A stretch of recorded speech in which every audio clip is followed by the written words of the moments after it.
తెలంగాణ రాష్ట్రంలో తుది విడత పంచాయతీ ఎన్నికలకు రంగం సిద్ధమైంది. నేటితో ఎన్నికల ప్రక్రియ దాదాపుగా ముగిసిపోయినుంది. 182 మండలాల్లో సర్పంచ్ వార్డు సభ్యుల స్థానాలకు ఉదయం 7 గంటల నుంచి మధ్యాహ్నం 1 గంట వరకు పోలింగ్ జరుగుతోంది. మధ్యాహ్నం 2 గంటల నుంచి ఓట్ల లెక్కింపు చేపట్టి ఆ ప్రక్రియ ముగియగానే ఫలితాలను ప్రకటించారు. ఈ విడతలో 3,752 సర్పంచ్ స్థానాలకు 12,652 మంది అభ్యర్థులు, 28,410 వార్డులకు 75,725 మంది అభ్యర్థులు పోటీ పడుతున్నారు.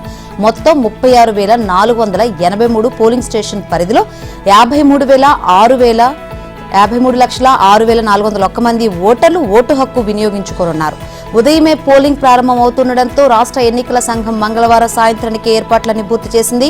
రాత్రికల్లా సిబ్బంది పోలింగ్ కేంద్రాలకు చేరుకున్నారు. అన్ని చోట్ల తగిన బందోబస్తు ఏర్పాటు చేశారు. పోలింగ్ కు ముందు రోజు కావడంతో ఓటర్లను ఆకట్టుకునేందుకు అభ్యర్థులు మంగళవారమే భారీగా పంపకాలు చేపట్టారు. డబ్బుతో పాటు చీరలు, మద్యం, మాంసం పంపిణీ చేయడం కనిపించింది. జనరల్ స్థానాలతో పాటు రిజర్వ్డ్ పంచాయతీలోనూ ఈసారి భారీగా పంపకాలు జరిగాయని స్థానికులు తెలిపారు. చాలా చోట్ల ఓటుకు 1000 నుంచి 2000 ఇస్తుంటే పోటీ ఎక్కువగా ఉన్న చోట 5000 ఇస్తున్నట్లు చెప్పారు.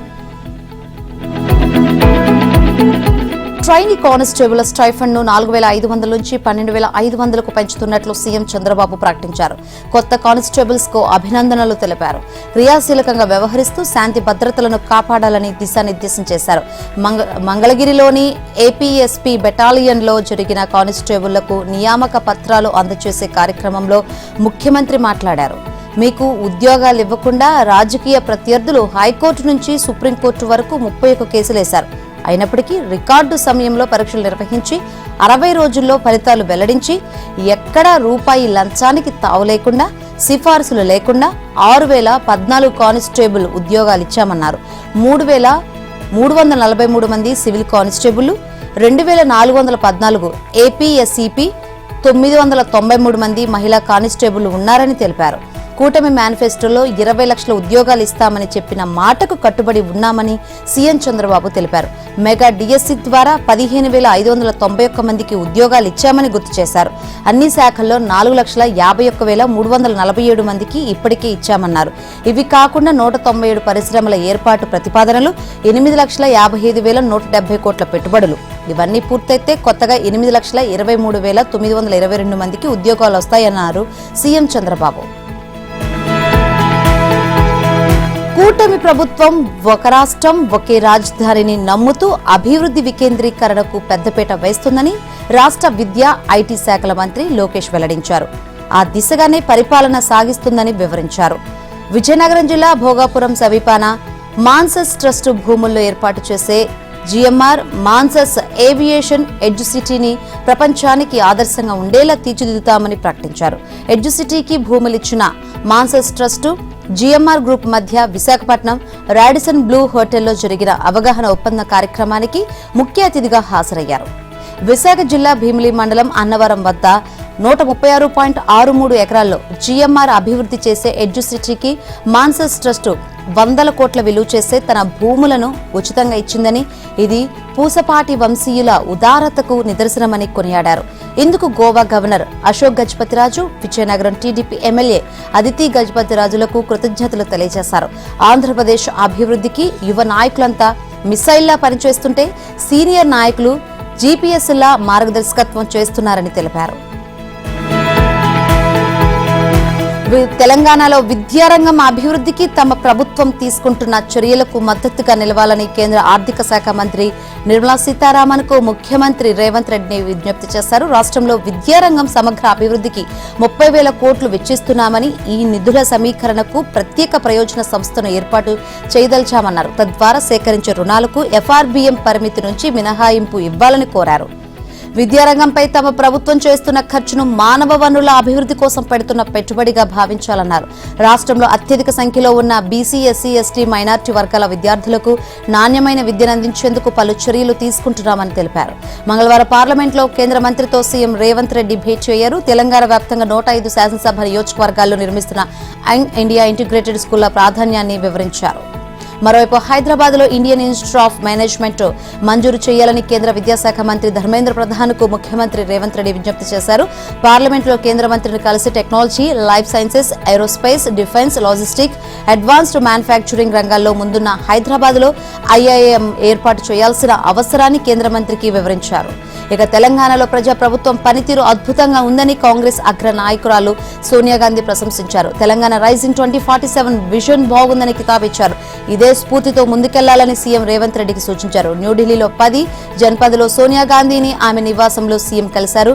తెలంగాణ రైజింగ్ 2047 విజన్ డాక్యుమెంట్ ను సోనియాకు అందజేశారు. అయితే డిప్యూటీ సీఎం పవన్ కళ్యాణ్ అంటే మాట మీద నిలబడే నేతగా పేరు తెచ్చుకుంటున్నారు. ప్రజలకు ఇచ్చిన హామీలను నెరవేర్చడంలో ఏమాత్రం ఆలస్యం చేయకుండా రికార్డు వేగంతో పనులు పూర్తి చేస్తున్నారు. హామీ ఇచ్చిన కేవలం 10 రోజుల్లోనే చిలుగులూరుపేట ప్రభుత్వ పాఠశాల రూపురేఖలను మార్చేశారు. హామీలిచ్చి వాటిని గాలి కొదిలేసే నాయకులకు భిన్నంగా పవన్ వ్యవహరిస్తున్న తీరుపై ప్రశంసలు వెల్లువెత్తుతున్నాయి. మాటిచ్చిన కేవలం 10 రోజుల్లోనే ఆ హామీని కార్యరూపంలోకి తీసుకొచ్చారు డిప్యూటీ సీఎం పవన్ కళ్యాణ్. 9 రోజుల క్రితం Chilakaluripet Sharada zilla parishad high school mega parents teacher meet 2.0కు పవన్ హాజరయ్యారు. ఈ సందర్భంగా స్కూల్లో అందుబాటులో ఉన్న లైబ్రరీ, ల్యాబ్, పాఠశాల గదులను పరిశీలించారు.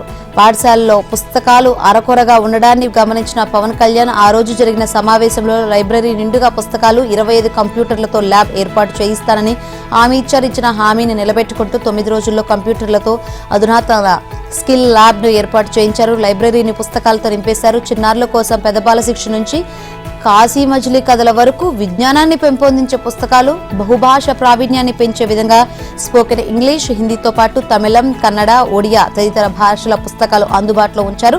25 లక్షలు వెచ్చించి వీటిని ఏర్పాటు చేయించారు. పవన్ కళ్యాణ్ విద్యారంగానికి సొంత నిధులతో తోడ్పాటు అందించడం ఇది తొలిసారి కాదు. ఉప ముఖ్యమంత్రిగా బాధ్యతలు స్వీకరించిన నాటి నుంచి తన సొంత నియోజకవర్గం పిఠాపురంతో పాటు ఇతర ప్రాంతాల్లోనూ పాఠశాలల అభివృద్ధిపై ప్రత్యేక దృష్టి సారిస్తున్నారు. అన్నమయ్య జిల్లా మైసూరావారిపల్లి సందర్శించిన ఆ గ్రామంలో పాఠశాలకు ఆట స్థలం లేదని తెలుసుకుని 65 లక్షల సొంత నిధులు వెచ్చించి కొనుగోలు చేసిచ్చారు. మొదటి విడతగా మెగా పేరెంట్స్ టీచర్స్ మీట్ కోసం కడప మున్సిపల్ స్కూల్ సందర్శన అనంతరం కలెక్టర్ సూచన మేరకు అధునాతన మోడల్ కిచెన్ ఏర్పాటు చేయించారు. విద్యార్థి దశ నుంచే బాలల్లో నైపుణ్యాన్ని వృద్ధి చేయాలన్నారు పవన్. ఏపీలో నూతన ఇసుక పాలసీపై సర్వత్రా హర్షం వ్యక్తమైంది. గత వైసీపీ ప్రభుత్వంలో ట్రాక్టర్ ఇసుక 6 నుంచి 8 వేలు ఉండగా కూటమి ప్రభుత్వం అధికారంలోకి వచ్చిన తర్వాత 1500 రూపాయలకి దొరకడంతో ప్రజలు ఆనందం వ్యక్తం చేశారు. అయితే ఇసుక ఉచితమైన సీనరేజ్ ట్రాక్టర్ కిరాయి రూపంలో 1000 నుంచి 1500 రూపాయలు చెల్లించాల్సిన పరిస్థితి.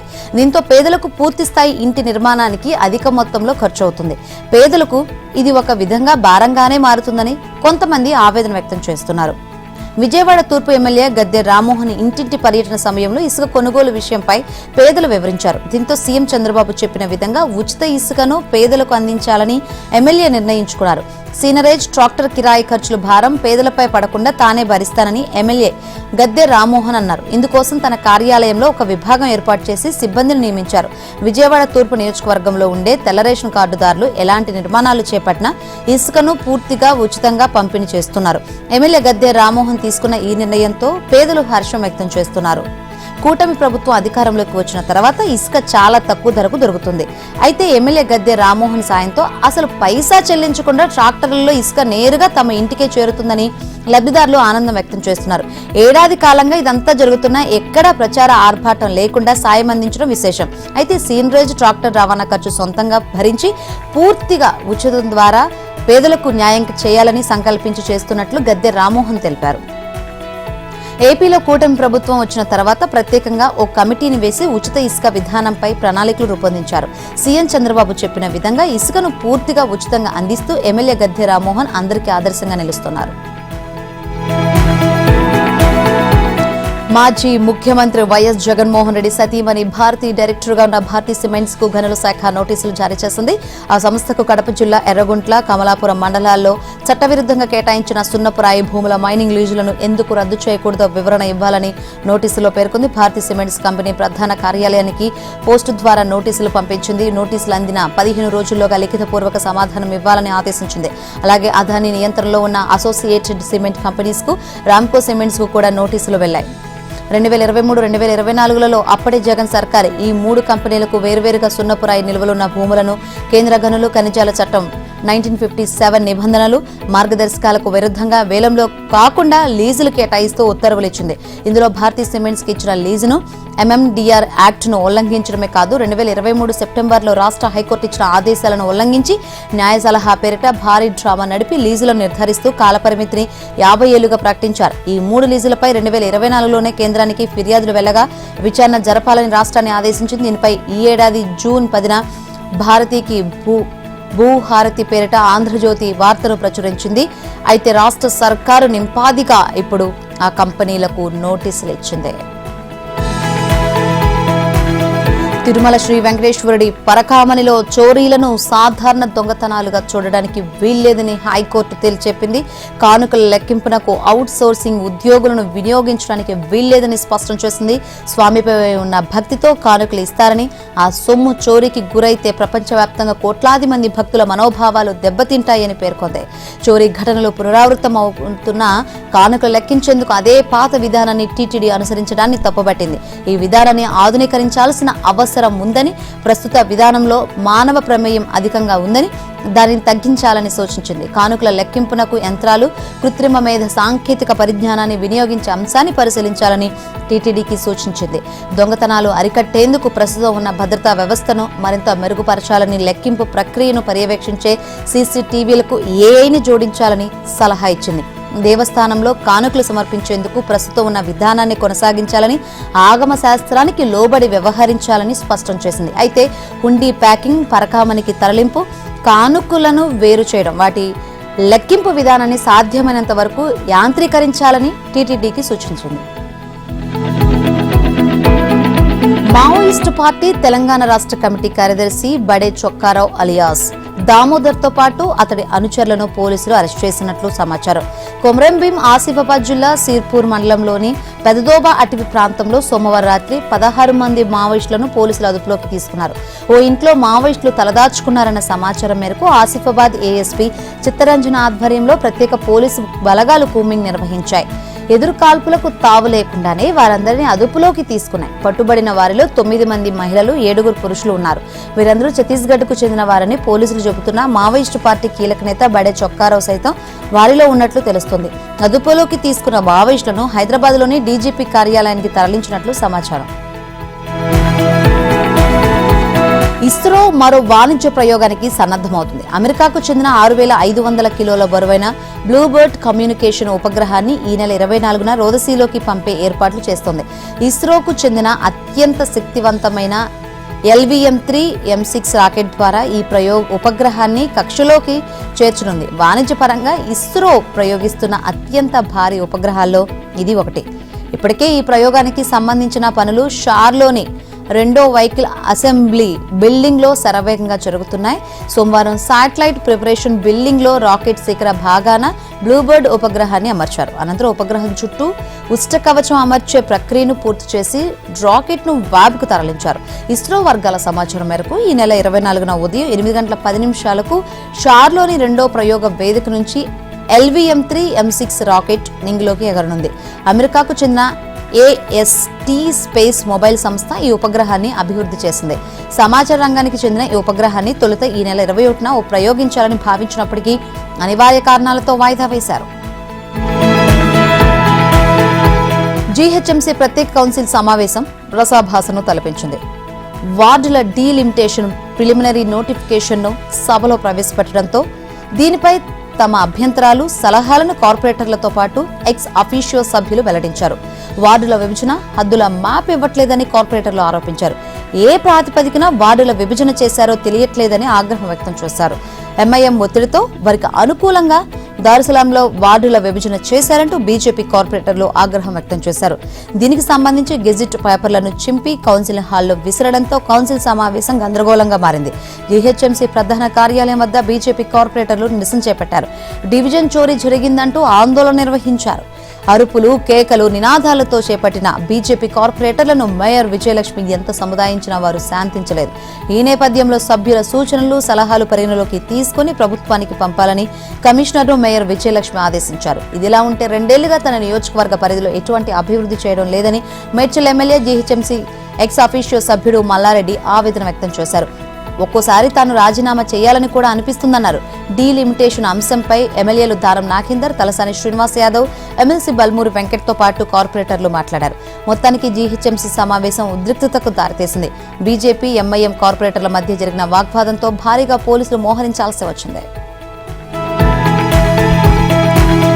నంద్యాల జిల్లా నందికొట్కూరు ఉలిక్కిపడింది. నందికొట్కూరులోని ఓ అపార్ట్మెంట్లో మాదక ద్రవ్యాల తయారీ కేంద్రం గుట్టును హైదరాబాద్ నార్కోటిక్స్ అధికారులు రట్టు చేశారు. ఒక్కసారిగా నందికొట్కూరు ప్రజలు అవాక్కయ్యారు. ఓ కాలేజీలో ఎంబీఏ చదువుతున్న విద్యార్థి మాదక ద్రవ్యాల తయారీ సూత్రధారి కావడంతో నంద్యాల జనం ఔరా అని ఆశ్చర్యపోయారు. పక్కా సమాచారంతో హైదరాబాద్ నుంచి నందికొట్కూరుకు చేరుకున్న నార్కోటిక్స్ బృందం మత్తుమందు టోలియన్ తయారీ కేంద్రంపై దాడి చేశారు. భారీ స్థాయిలో మత్తు పదార్థాలను స్వాధీనం చేసుకున్నారు. ఈ డ్రగ్స్ తయారీ, రవాణాలో అంతర్రాష్ట్ర నెట్వర్క్ ఉందని అనుమానిస్తున్నారు. ఈ మేరకు కీలక ఆధారాలను నార్కోటిక్స్ బృందం సేకరించింది. ఈ డ్రగ్స్ ముఠాలో స్థానికులతో పాటు బయట వ్యక్తుల పాత్ర కూడా ఉందని అనుమానం వ్యక్తమవుతుంది. నార్కోటిక్ బృందం కేసు నమోదు చేసింది, లోతుగా విచారణ జరుపుతుంది. డ్రగ్స్ సరఫరా నెట్వర్క్ పై దృష్టి సారించింది. ఈ డ్రగ్స్ కేసు కీలక మలుపులు తిరిగే అవకాశం ఉందని జనం అనుమానిస్తున్నారు. టోలియన్ ఇది అసోటిన్ కంటే శక్తివంతమైంది. ఈ ముఠాకు ఏపీ, తెలంగాణ, మహారాష్ట్ర, కర్ణాటక గ్యాంగులతో సంబంధం ఉందని నార్కోటిక్ అధికారులు అంచనా వేస్తున్నారు. రాష్ట్ర రవాణా వ్యవస్థలో కీలకమైన ప్రాజెక్ట్ హైదరాబాద్ మెట్రో రైల్ ఇప్పుడు మరో కీలక మలుపు దిశగా అడుగులు వేస్తుంది. Hyderabad metro rail take over ప్రక్రియను మార్చి నెలాఖరు నాటికి పూర్తి చేయాలని రాష్ట్ర ప్రభుత్వ ప్రధాన కార్యదర్శి రామకృష్ణారావు స్పష్టమైన ఆదేశాలు జారీ చేశారు. ఆ మేరకు రాష్ట్ర ప్రభుత్వం ఏర్పాటు చేసిన కార్యదర్శుల స్థాయి కమిటీతో పాటు ఎల్ఎన్టీ మెట్రో ఆఫీసర్స్తో సీఎస్ ఉన్నత స్థాయి సమావేశం నిర్వహించారు. హైదరాబాద్ మెట్రో రైలును ప్రభుత్వం స్వాధీనం చేసుకునే ప్రక్రియలో ఇప్పటివరకు జరిగిన పురోగతిపై సమగ్ర సమీక్ష చేశారు.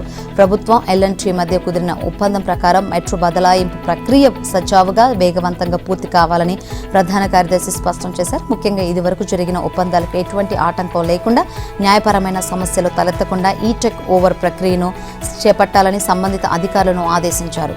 అంతేకాదు రాబోయే 100 రోజుల కాల పరిమితిలో స్పష్టమైన కార్యాచరణ ప్రణాళికతో టేక్ ఓవర్ ప్రక్రియను పూర్తి చేయాలని సీఎస్ రామకృష్ణారావు సూచించారు. ఈ మొత్తం ప్రక్రియలో కీలకమైన పాత్ర పోషిస్తున్న ట్రాన్సాక్షన్ అడ్వైజరీ ఐడీబీఐ తన నివేదికను త్వరితగతిన పూర్తి చేయాలని సీఎస్ ఆదేశించారు.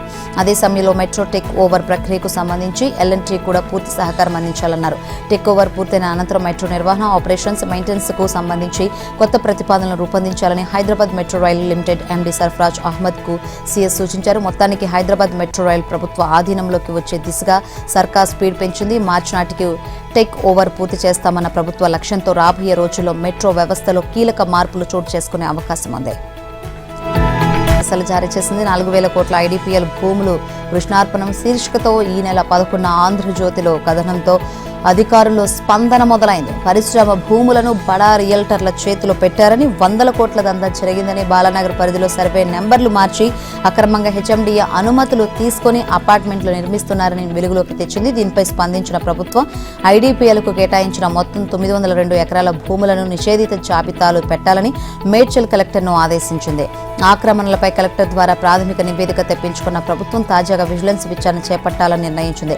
పరిశ్రమ భూముల నిర్మాణాలకు అనుమతులు ఇచ్చిన రెవెన్యూ, జీహెచ్ఎంసీ, వాటర్ బోర్డు, విద్యుత్ శాఖ అధికారులపైన చర్యలు తీసుకునేందుకు సిద్ధమవుతుంది. సర్వే నెంబర్ 376తో పాటు బాలానగర్, కూకట్పల్లి, ముసాపేట, కుత్బుల్లాపూర్ పరిధిలో అన్యాక్రాంతమైన భూములను గుర్తించి ఆక్రమణలకు పాల్పడిన వారిపై కఠిన చర్యలు తీసుకోవాలని అధికారులను ఆదేశించింది. ఇక విజిలెన్స్ విచారణ పూర్తయితే 100 ఎకరాలను స్వాహా చేసిన వైనంతో పాటు దీని వెనుక ఉన్న పెద్దల వివరాలు వెలుగులోకి రానున్నాయి. టీటీడీ బోర్డు సమావేశంలో కీలక నిర్ణయం తీసుకుంది. భక్తుల సౌకర్యార్థం అలిపిరి వద్ద 20 ఎకరాల్లో ఇంటిగ్రేటెడ్ టౌన్షిప్ నిర్మాణానికి ఆర్కిటెక్ట్ నియామకానికి ఆమోదం తెలిపారు. పలమనేరులో ఆలయాల ధ్వజ స్తంభాలు, రథాల తయారీకి 100 ఎకరాల్లో దివ్య వృక్షాలు పెంచాలని నిర్ణయించారు. తిరుపతిలోని పద్మావతి చిన్నపిల్లల హృదయాలయానికి 48 కోట్ల అదనపు నిధులు మంజూరు చేశారు. ముంబై, బాంద్రాలో 14.40 కోట్లతో శ్రీవారి ఆలయ నిర్మాణంతో సహా విద్యా సంస్థల్లో సౌకర్యాల మెరుగుదల, తలకోన ఆలయ పునర్నిర్మాణం, హాస్టల్ సీట్ల పెంపుదల లాంటి పలు కీలక నిర్ణయాలకు పాలక మండలి ఆమోదం తెలిపింది. మహాత్మా గాంధీ జాతీయ గ్రామీణ ఉపాధి హామీ పథకం చట్టాన్ని రద్దు చేస్తూ దాని స్థానంలో కేంద్రం కొత్త చట్టాన్ని తీసుకొస్తోంది. దీనికి సంబంధించి వికసిత్ భారత్ రోజ్గార్ ఆజీవికా హామీ మిషన్ బిల్లు 2025ను కేంద్ర మంత్రి శివరాజ్ సింగ్ చౌహాన్ లోక్సభలో ప్రవేశపెట్టారు. ఈ బిల్లును ప్రతిపక్షాలు తీవ్రంగా వ్యతిరేకించాయి. ఈ క్రమంలో కాంగ్రెస్ ఎంపీ ప్రియాంక గాంధీ కేంద్రంపై విమర్శలు గుప్పించారు. ఇది ఎంజీ నరేగా చట్టాన్ని బలహీనపరచడమేనని మండిపడ్డారు. అయితే విపక్షాల ఆరోపణలను కేంద్ర మంత్రి శివరాజ్ సింగ్ చౌహాన్ తిప్పికొట్టారు. మహాత్మా గాంధీ అంటే తమకు ఎంతో గౌరవమని, ఆయన సిద్ధాంతాలను తమ ప్రభుత్వం పాటిస్తుందని తెలిపారు. ఈ బిల్లుపై లోక్సభలో గందరగోళ వాతావరణం నెలకొంది. కేంద్రం తీరును నిరసిస్తూ విపక్షాలు వెల్లోకి దూసుకెళ్లి ఆందోళన చేపట్టాయి. అనంతరం గాంధీజీ ప్లకార్డులు ప్రదర్శిస్తూ సభ నుంచి వాకౌట్ చేశాయి. పార్లమెంట్ ఆవరణలోని గాంధీ విగ్రహం వద్ద విపక్ష ఎంపీలు నిరసన చేపట్టాయి. పనికి ఆహార పథకం పేరు మార్చడాన్ని వ్యతిరేకించారు. మరోవైపు కేంద్రం కొత్త చట్టం తీసుకురావడానికి బిల్లు ప్రవేశపెట్టడాన్ని కాంగ్రెస్ అగ్ర నేత రాహుల్ గాంధీ ఎక్స్ వేదికగా విమర్శించారు. మహాత్మా గాంధీ ఆదర్శాలను అవమానించడమే లక్ష్యంగా కేంద్ర ప్రభుత్వం ఈ చర్యలు తీసుకుంటుందని ఆగ్రహం వ్యక్తం చేశారు. ఉద్యోగాలు ఇవ్వకుండా యువత భవిష్యత్తును నాశనం చేసిన మోదీ ప్రభుత్వం ఇప్పుడు గ్రామీణ ప్రజలకు కూడా ఉపాధి లేకుండా చేస్తుందని ఎక్స్లో మండిపడ్డారు. రూపాయి మరింత పతనమైంది.